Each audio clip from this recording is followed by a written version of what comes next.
കർണാടകയിലെ സാമുദായിക സമവാക്യങ്ങളിൽ കാര്യമായ പ്രതിഫലനമുണ്ടാക്കാവുന്ന റിപ്പോർട്ടാണ് മന്ത്രിസഭയുടെ മുന്നിലുള്ളത്. കഴിഞ്ഞ സിദ്ധരാമയ്യ സർക്കാരിന്റെ കാലത്ത് 2015 നടത്തിയ സർവേ അനുസരിച്ച് സംസ്ഥാന ജനസംഖ്യയുടെ 69.6% പേർ OBC വിഭാഗത്തിൽപ്പെട്ടവരാണ്.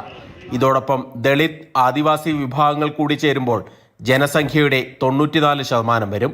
റിപ്പോർട്ടിലെ വിവരങ്ങൾ പ്രബല സമുദായങ്ങളായ ലിംഗായത്ത്, വൊക്കലിഗ എന്നിവയുടെ വിലപേശൽ ശക്തി കുറയ്ക്കും. അതുകൊണ്ട് തന്നെ രാഷ്ട്രീയമായും പ്രാധാന്യം ഏറെയാണ്. കക്ഷി രാഷ്ട്രീയ ഭേദമന്യേ ഇരുവിഭാഗങ്ങളിൽ നിന്നുള്ള മന്ത്രിമാരും MLA-മാരും ജാതി സെൻസസിനെ എതിർക്കുന്നുണ്ട്. വിഷയത്തിൽ ഉപമുഖ്യമന്ത്രി DK ശിവകുമാർ തന്നെ എതിർപക്ഷത്താണ്. കഴിഞ്ഞ മന്ത്രിസഭാ യോഗത്തിൽ വെച്ച റിപ്പോർട്ട് കൂടുതൽ ചർച്ചകൾക്കായി അടുത്ത യോഗത്തിലേക്ക് മാറ്റിവെച്ചിരിക്കുകയാണ്.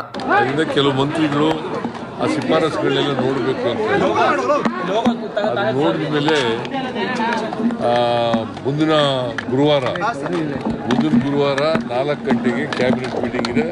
ಅದನ್ನು ಅಲ್ಲಿ ಚರ್ಚೆ ಮಾಡಿ പിന്നാക്ക വിഭാഗങ്ങളിൽ സംവരണത്തിനർഹരായ നിരവധി ആളുകൾ ഇപ്പോഴും പുറത്താണെന്നും റിപ്പോർട്ട് ചൂണ്ടിക്കാണിക്കുന്നു. അതുകൊണ്ട് തന്നെ സംവരണം 32-ൽ നിന്ന് 51% ഉയർത്തണമെന്നാണ് ശുപാർശ.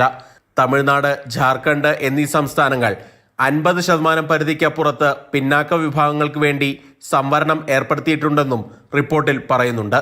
വലിയ സമ്മർദ്ദങ്ങളെ തുടർന്ന് ലിംഗായത്ത്, വൊക്കലിഗ വിഭാഗങ്ങളുടെ സംവരണം കഴിഞ്ഞ BJP സർക്കാരിന്റെ കാലത്ത് വർദ്ധിപ്പിച്ചിരുന്നു.